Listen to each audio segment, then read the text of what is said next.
Go back to the most enjoyable thing you can do with oh, my name is Mike Freland. I'm joined by the what the hell are you doing over there? Rattling, making noise? I'm trying to adjust to the chair. What kind of chair you got? Is that a big my Daddy goodness. Weirdo chair? No, this one has a better weight limit. Oh my God. That is unbelievable. Wow. With that being said, we ran a little bit over, but you know what? We got our very next guest, somebody I'm very excited to have on the show. Somebody who is really integral in the wrestling industry itself, as far as operations and whatnot. I'm going to bring him in right now. He and I have been chatting for a while. Shane Hagadorn is going to be joining us. And Shane, so much is going on right now in wrestling. So excited to have you a part of the show. How you doing, buddy? I'm doing excellent. Thank you very much for having me. It's been moving around a little bit, making sure I get some good lighting. You know what? It's funny because this is so rinky-dink the way I got my lighting set up. I literally take the what do you call it on a lamp? The part that wraps around the cloth part. What do they call that? The skirt? What do they call that? Lampshade. Lampshade. There we go. Wow. And I'm a school teacher. I took the lampshade off, and now I just have the bulb because I'm like, well, this would be nice light. It's like the sun part 2 is like burning my retinas, and I have 2 lamps on either side of me. So I'm like, anytime I look away, I'm seeing like little blotches of blue and red, and I'm like, this can't be good. My optometrist can't be very happy. I'm in a hotel room in Fort Myers, so I have no control over anything here right now. I'm just whatever's around me. So let's just kind of get started here. In the wrestling industry is what we always talk about with people and how they got into wrestling and what their involvement is. How did we get involved in the wrestling business? I mean, I think for what you do is very, very interesting. For me, it started in November of 2003 when I moved from Michigan to Pennsylvania to join the very first class of the Ring of Honor Wrestling School under CM Punk. Wow. So that's when it all started for me. Training then for several months, and then I actually started working in the RF Video / Ring of Honor offices in February of 2004. So it's been a long, damn near 20-year. Next year will be 20 years. That is insane how fast time flies by. So let's talk about this here. So originally you're training. Mm-hmm. What made you decide that training was going to be something? I mean, wrestling school was something that was what you wanted to do. And then how did you decide, okay, I want to do this. How did you find out who am I going to train with? So a lot of it was just kind of always having that, thinking of it as a childhood dream and never really thinking it was a possibility. Right. And then I guess I want to say sometime in 97, which would have been my freshman year in college, I started searching, the AOL and, all the sort of, predating Google, Ask Jeeves or whatever for wrestling school information. And the Shawn Michaels Wrestling Academy had just kind of opened up. And because of Beyond the Mat documentary, I just found out about All Pro Wrestling in California. So I started looking at different things and almost dropped out of college after my freshman year. So it would have been 98 to in my head, I was going to move in with my aunt that lived in Texas and go to the Shawn Michaels school. My mom, talked me into, I shouldn't say talked me into, but she's like, maybe finish school first. Right. And then, so I finished school. A couple of years passed because I graduated college in 2001. And I went to the August 9th, 2003 Wrath of the Racket show in Dayton, about a couple hour drive from where I live. right here in Michigan. And on the seats, there were flyers with Punk's face on it were about the Ring of Honor wrestling school. And I was familiar with Punk from a few of the indies in the Midwest. Seen him on a few shows, and was someone who immediately stood out to me. He was on some shows that I saw, like him, Cole Cabana, Jimmy Jacobs. Were all on some of these various indies that I saw. And it was like, to me, it just felt like, this is it. If I don't do it now, I'm never going to do it. Right. So I just stayed on it and kept checking the website, calling the offices. Is this going to happen? When's the tryout? So we finally set it for, it was sometime in October, late September, early October of 2003. I got in my car, made the drive out, in the Red Roof Inn, did the tryout the next day, and wow, it was the tryout was something. I met, one of my friend who's actually sitting over here because he lives down in Florida as well. Is up visiting me. He wrestled as Evan Starsmore. We did the tryouts together, and it was physically intense, like nothing I ever experienced before. And I got back to my hotel room. I somehow managed to make my legs work enough to drive back to the hotel room that was a mile away. Wow. And hands and knees. My room was on the second floor of the Red Roof, and hands and knees crawled up the concrete stairs of the Red Roof Inn because my legs just would not lift enough to go up a stair. It was far more than I could have ever anticipated from reading anybody's wrestling book or hearing anyone's experience of what their wrestling school was like. And that was just the tryout. So, I was going to say, hearing we had Matt Turner on one of our shows. Yeah, Matt was also in our clip. Yep, and he was sitting there telling us how, the tryout and then the wrestling school, it was conditioning first, everything else was second.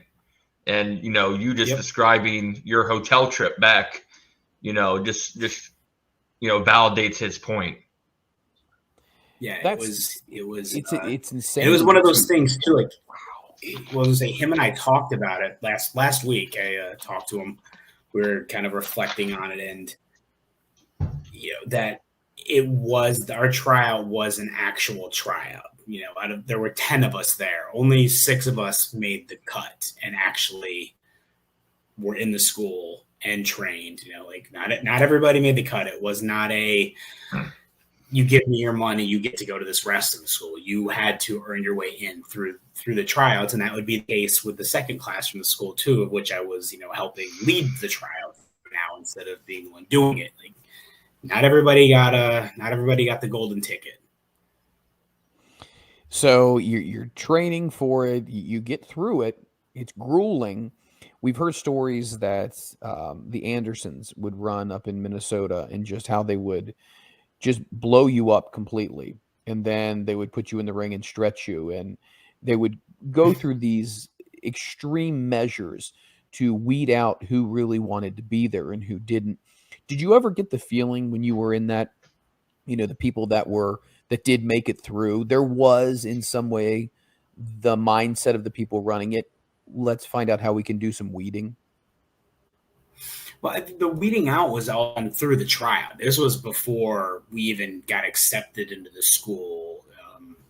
These were the people who had just, the original wrestling school was in a big industrial complex. Mm-hmm. So there was this area, it was maybe like a quarter mile of a track size that we would just run. And that would be the start of the day. And that was the same with the tryout. The tryout was basically just a condensed version of what our entire practices would end up being. So we ran and we ran and we ran 30, 45 minutes of a run just to start. And then it was, all right, cool, get some water, stretch out. Let's do 300 squats.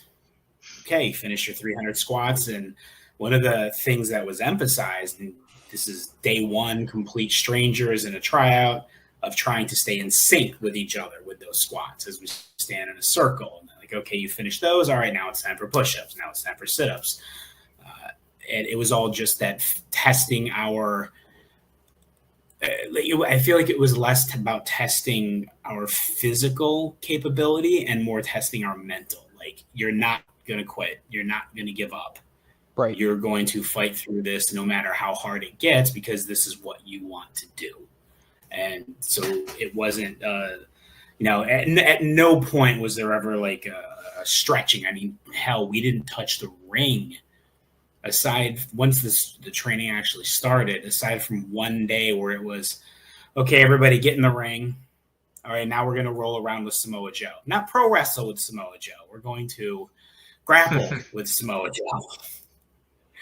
Aside from that day, we didn't touch the ring for 3 months.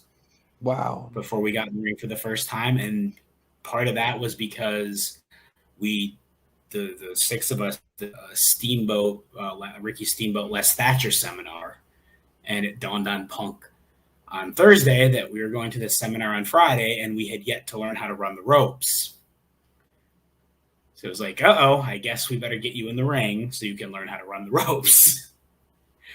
And that was what it was. We had to earn our way into even the ring before anything else. So it was a multi-gradual step process. Mm-hmm. Yeah, it was 11. Go ahead. No, go ahead. I was gonna say it was an 11-month process from day one of training, the Monday before Thanksgiving 2003, until October 2nd of 2004 when we had our first match. It was 11 months of making sure we were ready before we were set free. Yeah, me personally, if it came down to getting a chance to get in the ring or roll around with Samoa Joe, I'd wait. No way. I'd want to get rolled around, stretched. Nope. I can't even begin to imagine. We all looked at each other like, "Is this happening? Like, what?" It was like simultaneously like intimidating and scary, and like yet also being excited because we get to get in the ring. It was a pretty cool part of the experience. So you get through your training, and then in the midst of it, I start working in the office too. I was just about to say, so with the training and then working in the office. So how did that all come about, that transitional aspect of that period? So before wrestling, I worked as a videographer for my local news station back in Lansing, Michigan, and with a heavy focus on sports. Like, I traveled for March Madness in 2003. I did a lot of the Michigan State football, basketball, hockey, soccer, very sports heavy in what I did work there. So when the office about that, they needed somebody to help filming like the indie shows that they would, sell at RF Video at the time. So I don't remember. I think it was a World One show at the arena, the old ECW arena in February. It was either end of January or February of 2004, and I just got asked if I wanted to shadow Gabe Sapolsky, because he was the one who was actually doing the filming for the show with the ringside handheld camera. And I asked if I wanted to shadow Gabe with my own camera, and so they could see a tape of how I did. And so that, and February, the second anniversary show on February 14th was my first day as as an RF Video. And now I think technically, I can't remember what my check said, if it said RF Video or Ring of Honor, but either way, I became an employee of the office as well as training there. And so I would film, I worked part-time in the office, and because I had another job as well. It was just, distributing the tapes and traveling to some of the indie shows here and there, Jersey All Pro, 3PW, ECWA shows, and selling the tapes and filming some of the shows. What would you say your relationship was with Gabe? I always got along fine with Gabe.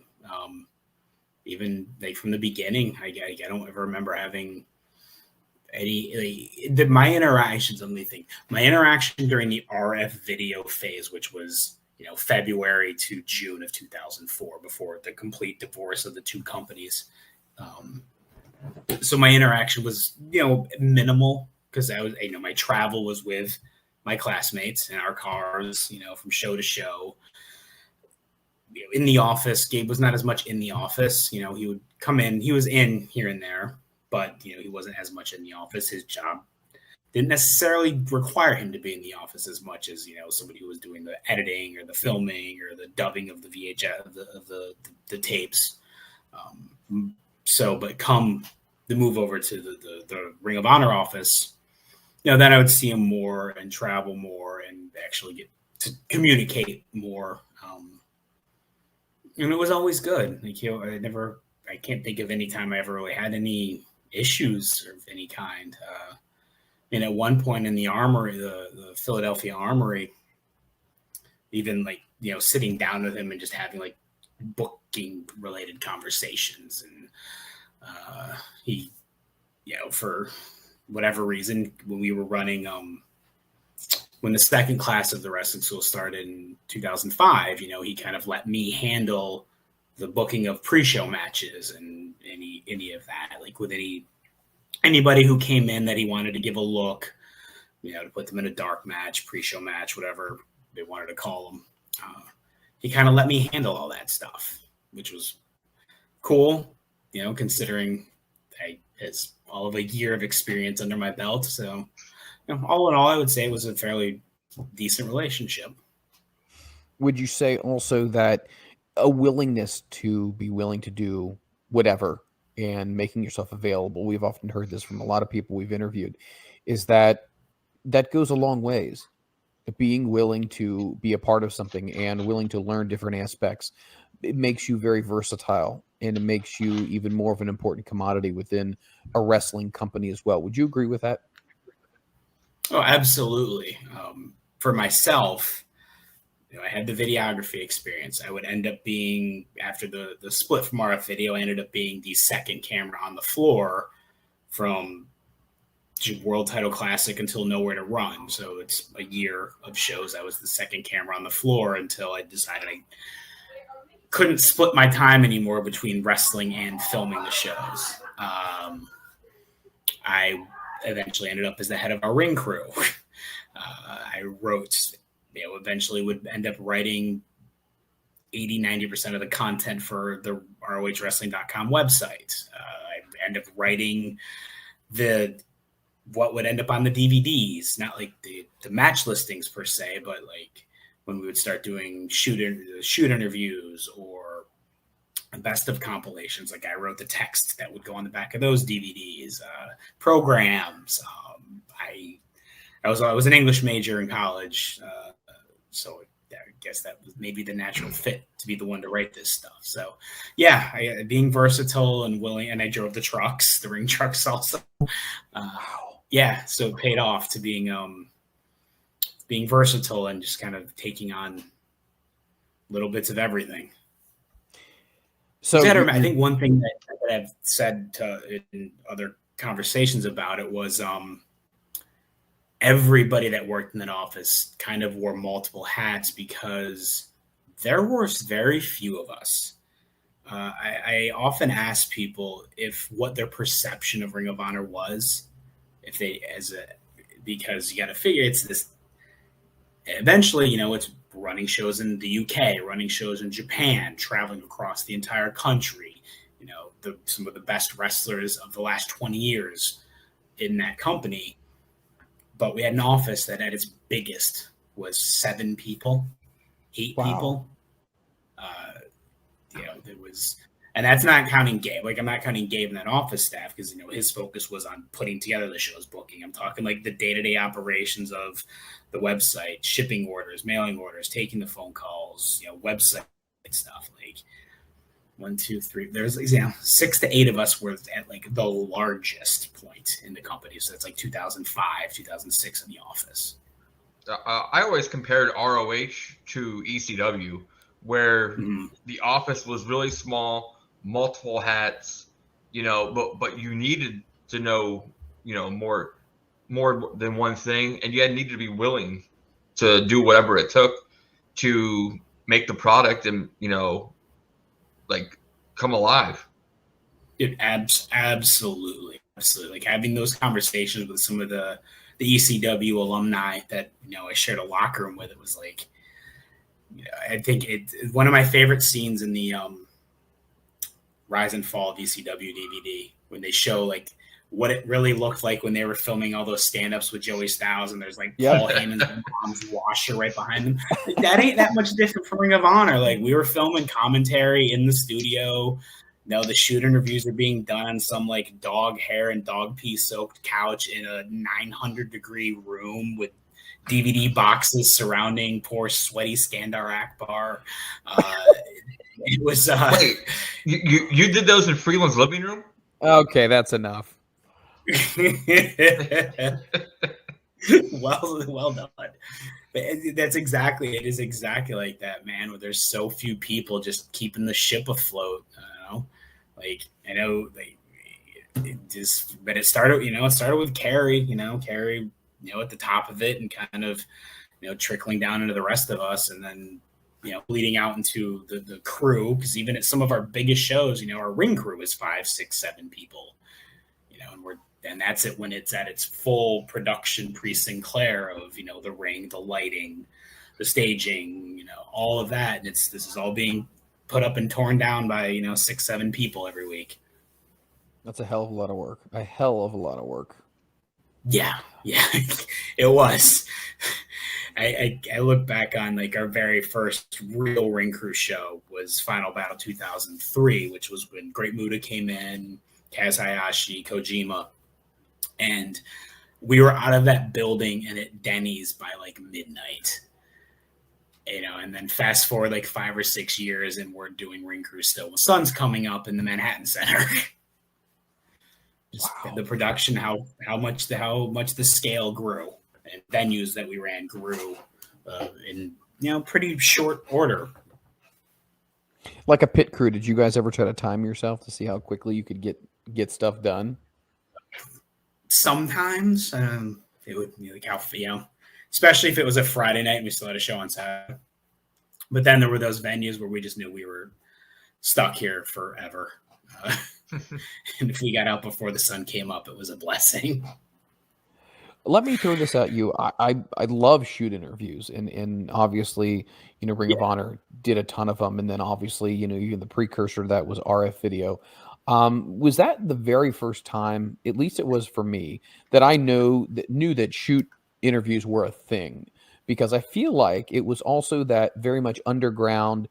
We're not really going to talk about these kinds of things. But then as the shoot interviews really started to progress, you really start to get, they pulled the curtain back.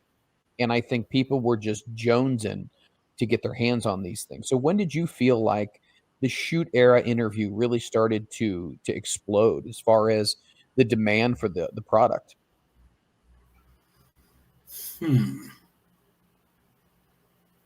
I know for me, when I really started to want to know more was after the Montreal Screwjob. Okay. So when Sean and Brett each had their own shoot interviews, that was when I really I wanted this. And at that point, RF Video had retail like kiosks in malls around the country, and one of those was about an hour and a half away from me in the Detroit area. So I made the trip with a friend specifically for those. And then I would just get them here and there, especially when I worked in the office, then I kind of collected more that way. But for me, those, having Sean and Brett doing them was my first real, I need to hear this. I need to see this. On a larger scale, I don't know. I mean, they kind of started, I know there's a version of them that kind of started with the RSPW FAC. And then Erica, Julian, and RF kind of really broke it. I think kind of broke it into, and then it just bled out into everywhere. High Spots had them. The what were they called? High Spots has their whole series, and there's all the straight shooting ones that we did in Ring of Honor, and I think now they're still around, but I don't think they're quite as big as they were 15 years ago.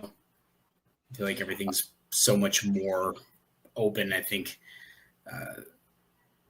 it's not quite as an in-demand type of a way to get information as it used to be, because everything's a bit more open than it was in the mid-90s. ROH historian Shoot's been around since the 80s, but I think RF Videos started how they are made today. No, good comment on that one. No, I think that's fairly accurate. I don't like giving much credit that way for obvious reasons, I think, but that's very true. I remember, and I mean, I'm assuming he's still doing these. Oh my gosh, his name is slipping my mind. Oliver. Oh yeah, Sean Oliver. I almost said John Oliver. That would not be it. Sean Oliver would have his, and I thought those were very interesting. What was your take on his spin on the way he did shoots? Those were the ones that were like rebooking the territory ones, and yep, yeah, some of those are really good, and some of those made. Most of the ones that I saw, I was very interested, especially like the rebooking the territory ones. I always thought those were interesting to see how people would, take what was existing and do it over or redo it. Then the U shoot ones, I liked that concept because it enabled the fans to be the ones to directly ask the questions. Sometimes they needed some content filtering for some of the questions that got through, but I thought it took the concept and tried to find different ways to make it unique. Right. The Timeline series, that's what it was called, Timeline. Yeah. So Cornette rebooks 1989 WWF, stuff like that, yeah. So obviously training as a wrestler, and then obviously doing split time in the offices. Now you're doing predominantly stuff in the offices. Did you find that was more rewarding than actually wrestling? Or do you feel like if the opportunity had presented itself, more wrestling would have been better? Or is it really hard to say? It's really hard to say. I mean, there's a part of me that's like, I didn't have to take as many bumps once I was only working in the office. And this is true. But I think it's too. I don't think it's a matter of which was more rewarding. It's just two very different experiences. Because I mean, it's been 6 years. Now let me think. 2000. No, about 4 years, 3 years since my last match. But it had been like 5 years since I had wrestled regularly before that. Right. But I still get the itch. You still get the itch. You still, especially lately, I've had it more as my son has gotten more and more interested in it. And at 7 years old, telling me he wants to become a wrestler. And but they're two. I was say, just take him to the living room and take him to the living room, stretch him out. Here, get that ish. He just spears me and doesn't sell anything. A Goldberg fan. Exactly. The office part was different. It was said to me once when I first got the job in the office. Someone said to me that you're going to get a very fast education that you probably don't need yet. And it's not exactly how it was phrased, but it was essentially like you're going to see a lot of things a side of the business that you don't necessarily need to be seeing when you haven't even been in this a year. And it was very true. It was absolutely true. I definitely saw more of the business side of things than I probably ever would want to. And ended up in this weird I want a big split of I'm equal parts office and locker room that could lend itself to a difficult, awkward split for me. But I mean, they each had their own rewards. I mean, it's, the office, working in the offices then, that's why I am where I am now, working with AEW. Like those, what I gave when I was working in the Ring of Honor offices then, when similar situation opened up, similar position opened up in all, I was who was thought of by Jeff Jones to reach out to me and say, hey, would you be interested in coming in and doing what you did for Ring of Honor for us? It's my body definitely likes the not wrestling part better. So looking back, obviously your time with Ring of Honor, what would you say was some of the most enjoyable memories you have, whether it would be, with the talent, working in the office, just any really unique, funny stories that you're like, damn, you know what, that was some fun shit, or that was a really crazy moment, but that was a lot of fun in the process? In terms of match type stuff, Final Battle 2010, where I got to do the 6-man tag with the Kings of Wrestling against the Briscoe family. Like that is one of the most fun nights, despite the fact that after the match was over, I couldn't chew food properly after getting clotheslined in the face by Papa Briscoe and the Doomsday Device. That was one of the most fun nights I ever had inside the ring. Working with Chris, Claudio, and Sarah Del Rey was just one of the absolute highlights of the last 20 years of my life. Working with the American Wolves, Davey Richards and Eddie Edwards, getting to work with Larry Sweeney. Like just a jewel, a gem. He was gets me emotional. On that side of the camera, like there were just so many great people working with, and then just the friendships I made behind, like I said, my closest friends I've, since November of 2003 back here, visiting, and some of the stuff we went through together on the road that to this day, anytime the song Too Much Time on My Hands comes on the radio, there's certain parts in the song where we have to clap or something bad will happen because of one road trip out to Minnesota where we did not clap and the tires on the car blew. It was like, all right, for this part of the song, it was sort of a total joke. When this part happens, everybody has to clap or it's bad luck. Someone didn't clap and the tire blew on the truck, like instantaneous. And so to this day, I clap whenever I hear that song. I would as well. I mean, my gosh, I'd be gunshot. Yeah, exactly. And it's been 18 years. But here's the thing. It takes that one time that you don't clap, that shit happens again, and you say, that's why we invoke this rule. Yeah, absolutely. It was, and there were times where it was rough, especially now as business got worse, and less busy in the office, it was troublesome, stressful, it's, the days of like 2005, early 2005, or late 2005, early 2006, where, we're moving 4,000 units of Joe versus Kobashi, and the first 1,000 of those were like in a weekend, and then skip ahead a year or two, and we're lucky to move 1,000 copies of any DVD. Right.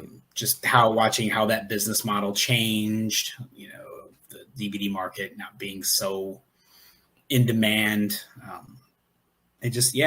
But I look back on it now as there was so much more good than bad, especially, in the first 8 years I was there. Sure. The pre-Sinclair years were a lot of good.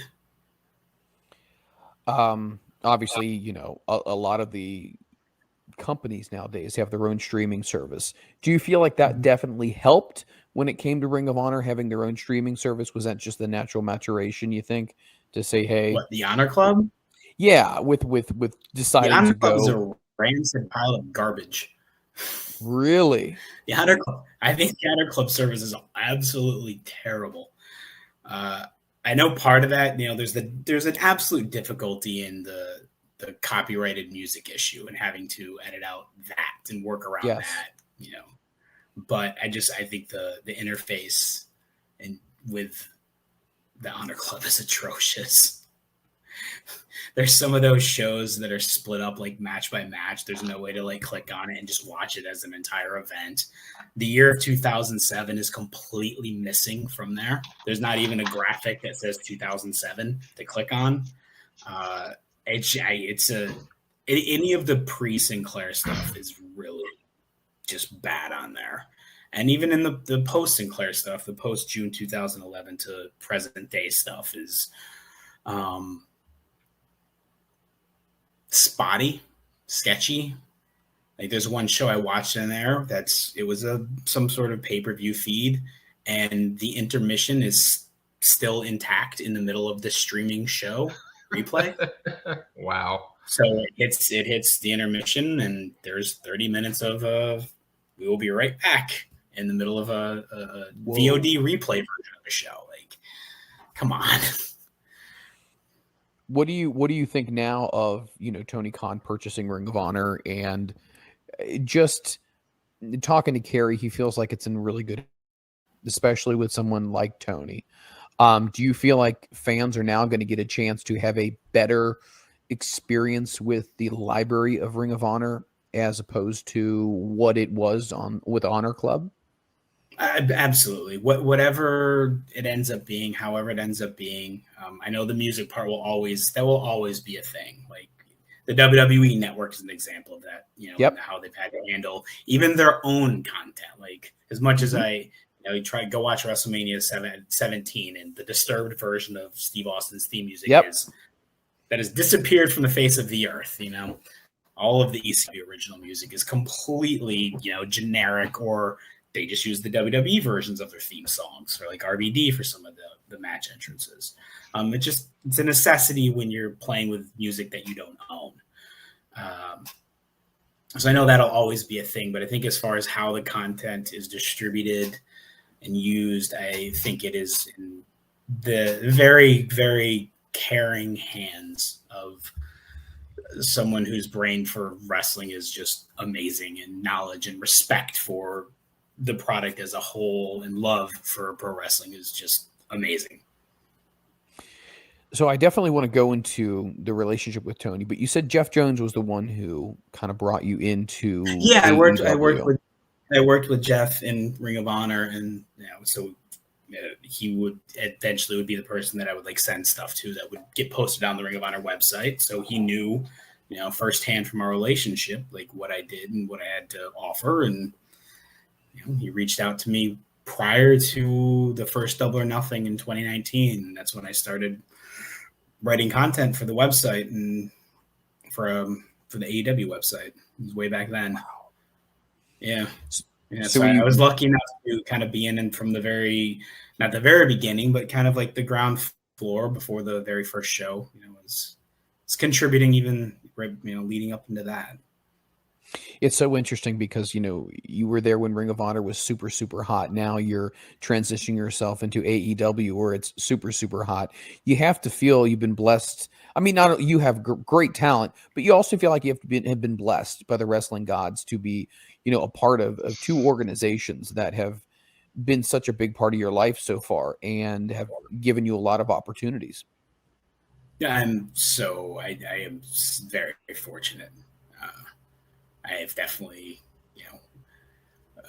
paid my dues, as the saying goes, for the business, and worked my ass off for it. But I mean, I have been very fortunate with the opportunities I've had in both companies. People I got to work with behind the scenes, in front of the cameras, the work I've got to do. I went to school to write, and I get to write for a living. Every day I'm writing content. Today, before we had this call, I was writing the preview for Dynamite for the website, to go up, tomorrow on day of show. So it's like every day I'm getting to write. I'm getting to do what I went to school to do, about a subject that I have loved for as long as I can remember. And my friend, that is the dream. That is the dream. That is, and you know what? Your mother's got to be happy. You finished college, you got your degree, and you got wrestling in the same. Holy shit, my friend! Yep. You paired both of them up beautifully. Yeah, thank you. So you're in AEW now. I mean, it's got to feel really exciting. There's so much hype going around right now. There's so much great talent right now. Kerry said that there's going to be some big stuff that's going to be happening with ROH as well. He would love to see, not that there's any spoilers, but like with the ROH website as well, would you be still doing something like that, creating content for both potentially? I have no idea at this point, like how, if that will come to me in any way, shape, or form. I have no idea, but if it did, that'd be fun and cool, to tack that on to everything else I do. I do have a great wealth of knowledge with that history up to a certain point. There's a certain point where I'm just like, nope, I have no idea. But the first decade or so of the company, like, that's I know it very well, very intimately. What would you say would be, I mean, because literally you go from being a fan to training, to being a pro wrestler, to working the office, to being behind the scenes, to seeing all this stuff from production, writing of all this content. What would theoretically in your mind be, what would the next step be if you were to say, you know what, I would like to see myself eventually get a chance to do fill in the blank? You can see the look on it. I don't know. I honestly, truly, I don't know. I haven't. It's not something I've really thought of. So you asking that, I'm just kind of like, that is a very good question, because I don't know. I'm between the web content, dealing, live events. It's a lot of my job is merch related when it comes to the actual live events, right? Like on day of the show. I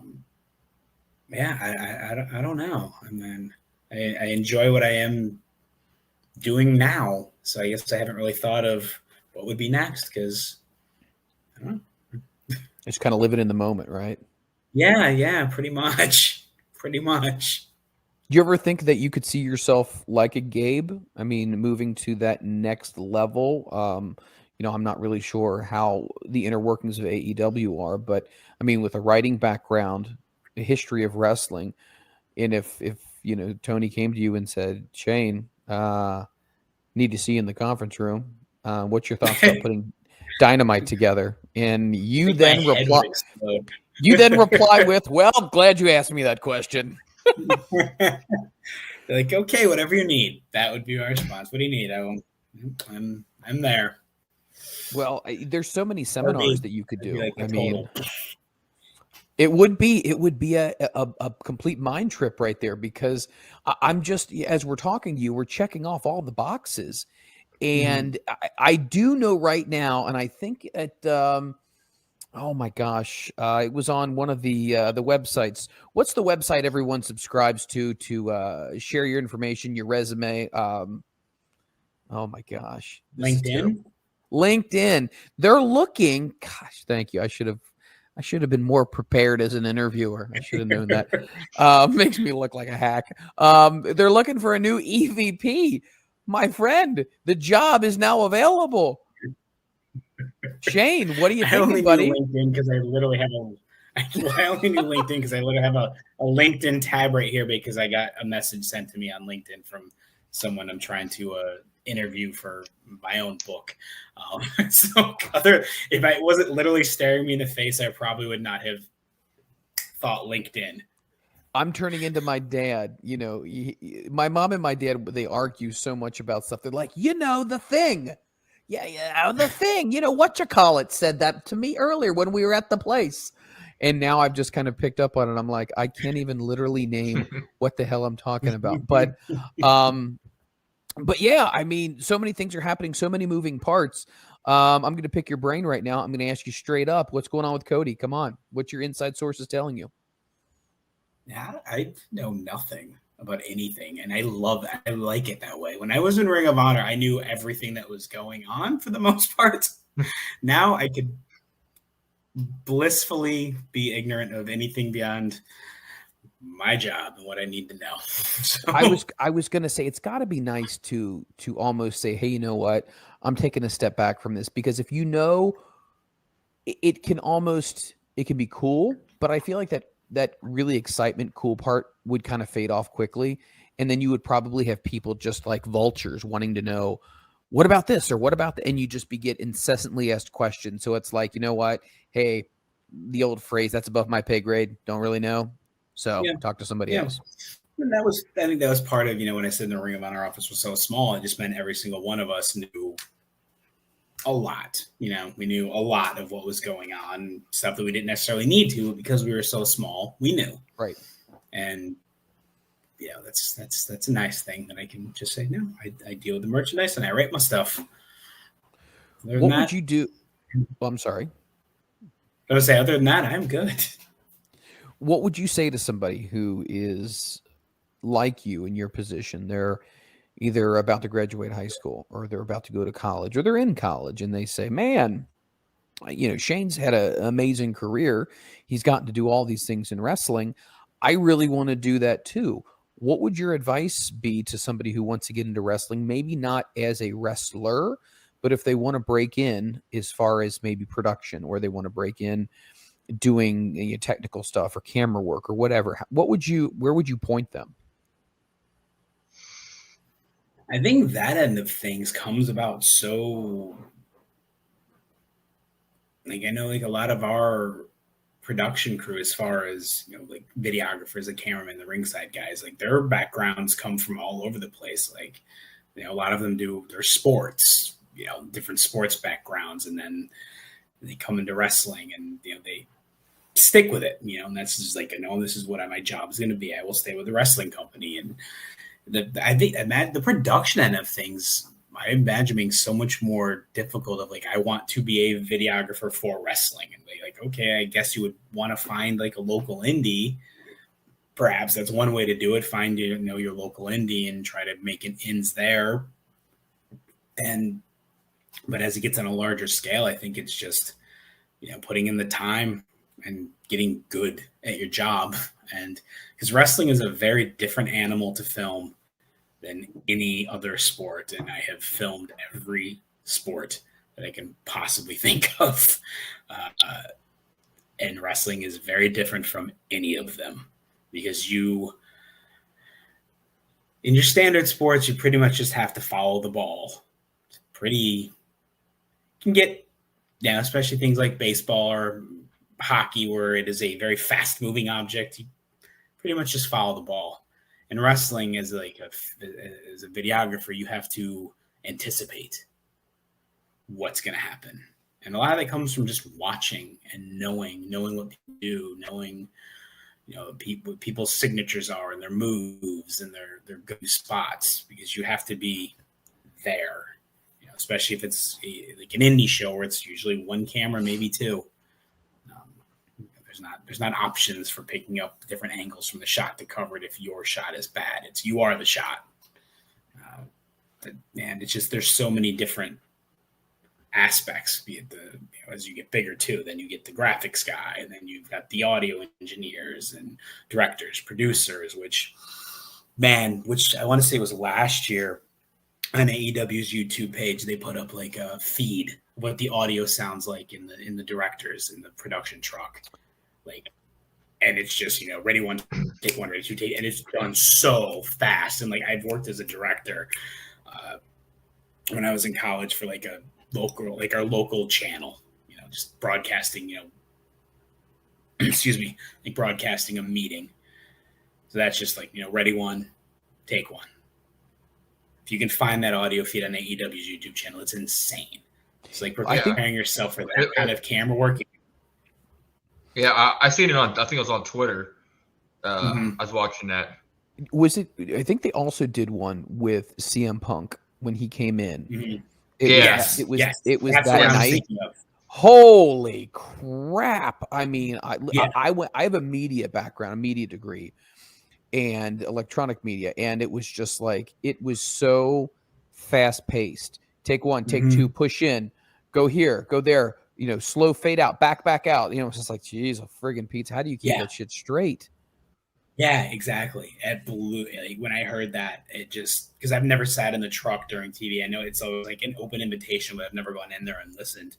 So seeing that for the first time, it's like, wow. So if you're somebody who has an interest in getting into that side of things, like, that's what you need to be prepared for. I think I would love, if I got a chance to go to a live event, I would love just to pull up a chair, not be backstage. I want to be in the truck, because I am such a geek with how things work and how things are put together. Plus, I got no place in the back. I mean, that's for the people who need to be there. I would just be in the way, but just to see the machine work and how they do different things. I mean, it's an art form that very few people do, and that's why very few people actually do it, because they are the ones who do it very, very well. Yeah, and we are fortunate to have an exceptional production crew, like top to bottom, from camera to graphics to sound engineers to directing, producing, like, and then just our video production crew that deals with the road twos and the control centers and the countdown shows, like all of that stuff. Like, I constantly just am in awe of what they do and how they do it and how fast they do it. Right. Fast with quality is just like an exceptional skill. And absolutely. we're very fortunate to have that. To be able to do something quickly, but do it also precisely, that's a fine art that not a lot of people can do. No, I agree with you 100%. Yeah. I know we're running low on here on time, but I did want to talk to you really quickly about this book. Tell me a little bit more about this book that's happening, and when can we expect this bad boy to hit shelves? So the book is called Code of Honor, and then it's got a subtitle that I can't remember offhand, that is twice as long as the name of the book. But essentially, it's like a look into the history of Ring of Honor and its 20 years, as to me and to my editor, Jonathan Snowden, who wrote a really excellent book about Ken Shamrock recently.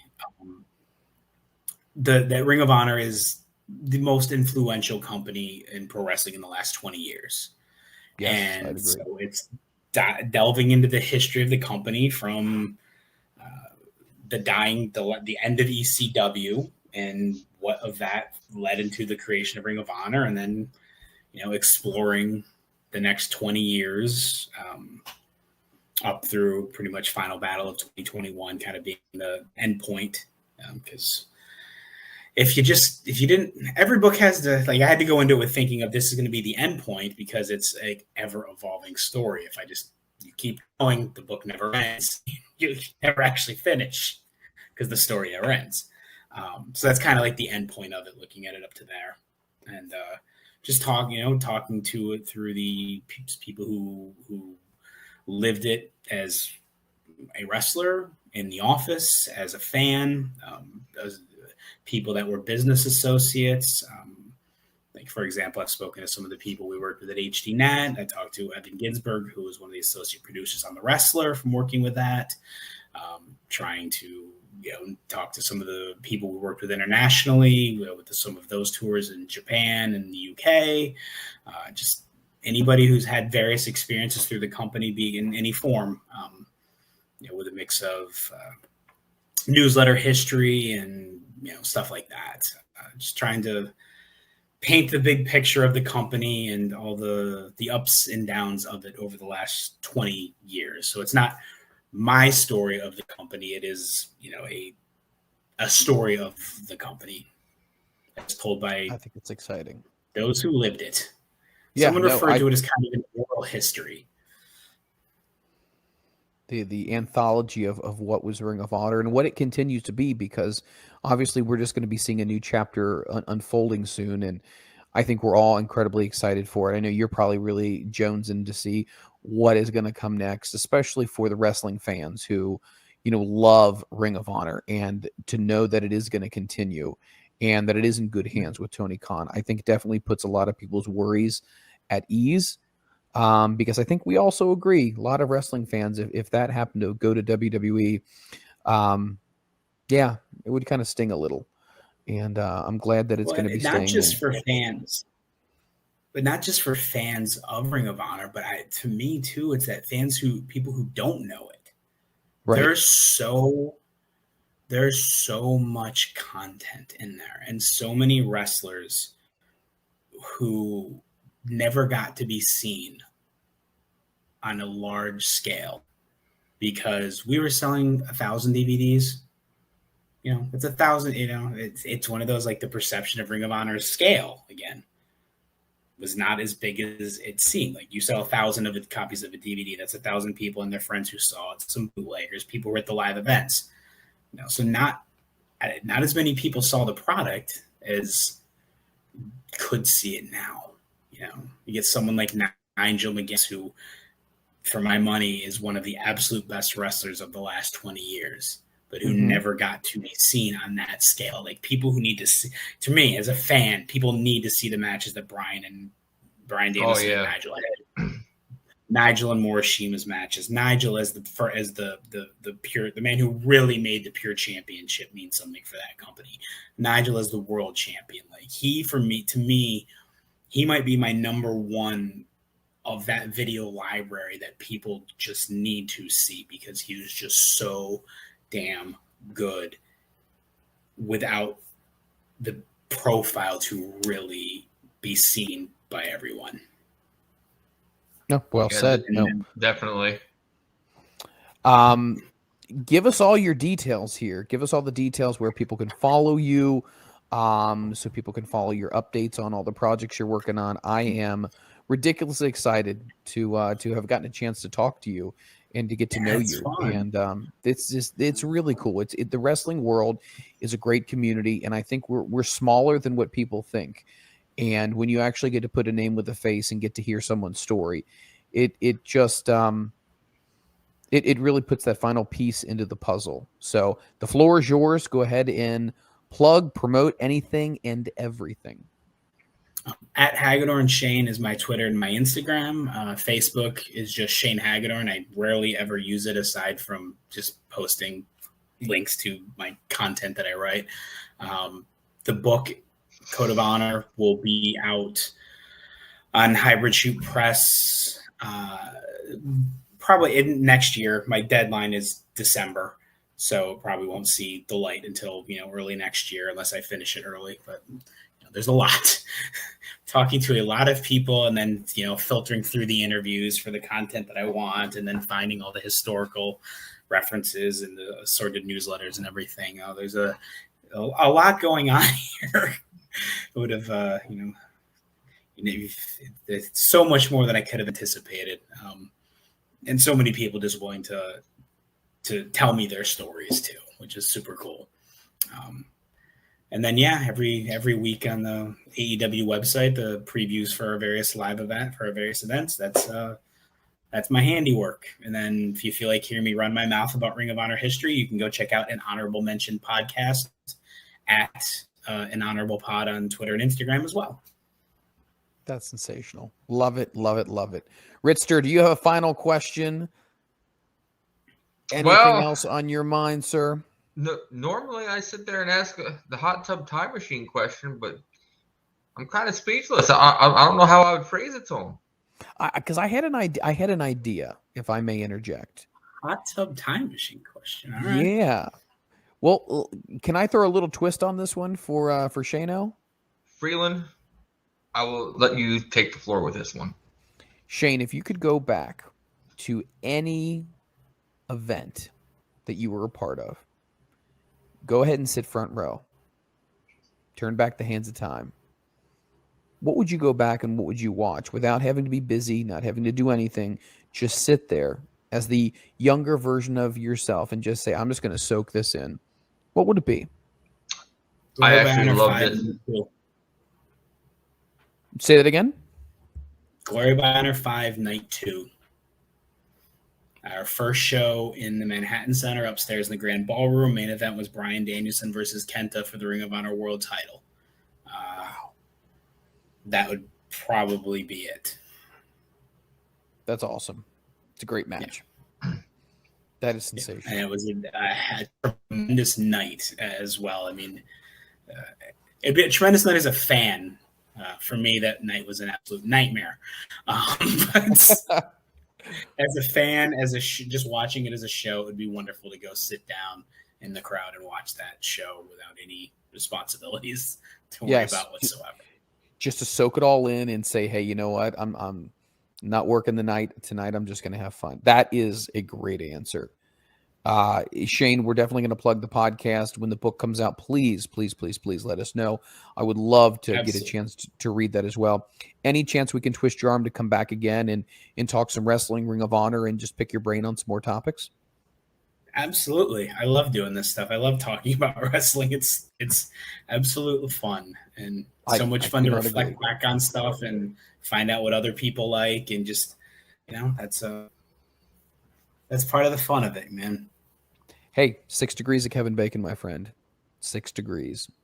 We are all somehow interconnected. So Shane Hagadorn, guys, please follow him on all formats of social media as well. Now when you see these things on AEW's website, you know who does it. Also, listen to his podcast. Follow him. You want to be close to wrestling and you love Ring of Honor?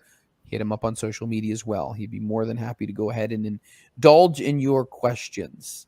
Shane, it has been a pleasure. Thank you for carving some time out of your evening. Thank you. Thanks a lot, Shane. Shane Hagadorn right there. I mean, incredible. The things that he's done, the things that he's seen are unbelievable. I mean, think about this. You go into wrestling to train to be a wrestler. Then all of a sudden other opportunities present themselves. And because the squeaky wheel gets the oil or the grease or whatever the hell it is, he just continued to evolve, and he evolved. And over the years, he evolved and he started accumulating all these different abilities and all these different attributes that he can contribute to the wrestling industry. And look where he is today. It's a perfect story. It's a perfect story of paying your dues and pulling yourself up by the bootstraps and being part of the ring crew and being humble and maybe not making a ton of money in the beginning, but knowing that if I keep doing what I'm doing, there is going to be, a pot of gold at the end of the rainbow, metaphorically speaking, because I don't think leprechauns exist. But you get the point with all that. What's your takeaway from everything, Ritt? Man, it just shows that just because you want to do one thing in life doesn't mean that's what you're going to end up doing. Absolutely. Shane ended up taking many aspects, put on many hats at different times. And man, I loved how this was just a coincidence. When I booked Carrie for tonight, I forgot all about you booking Shane. Yes. And all of a sudden here we are doing a 1 week removed from the big announcement. Ring of Honor shows. A complete Ring of Honor show right now. And man, it's just sitting down, with Carrie, hour 1, then Shane hour 2. Yep. And you just, it kind of makes you want to just go back and start watching some Ring of Honor. It does. It absolutely does. And I have a feeling that another big announcement coming maybe within the next 6 months to a year. I hope that AEW does end up launching a streaming service, because all of their wonderful content, all of Ring of Honor's content is going to be something that so many fans are going to jones for.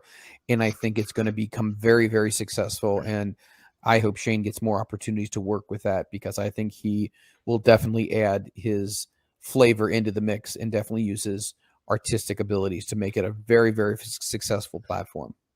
And Freland, I have to say, the twist on the hot tub time machine question was impeccable. I was there for 10 minutes at least trying to how am I going to twist this? The man wears so many hats. He does. It could have gone in 12 different directions. And the second thing I want to say is I want to thank you. Knowing that the man sells merchandise and has a book coming out, and you did not ask for one thing. I didn't. For free. Not yet. Not yet, but now that I'm friends with Shane-O, I tell you what, Shane, T-shirt, come on. What do you think? Here we go. Kenny Omega shirts. Oh, my God. Hot off the presses. If I could get a used knee pad of Kenny Omega, oh, my God. I can't even begin to describe how I would feel. Be amazing. Anyway, I digress. There is so many things.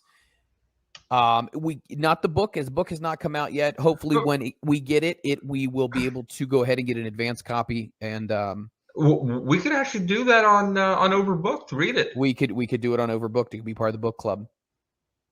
All right, guys, not to fast forward here, but we are going to step out and do a short break here. We come back. It's panel time. We're going to bring the Ass Man in.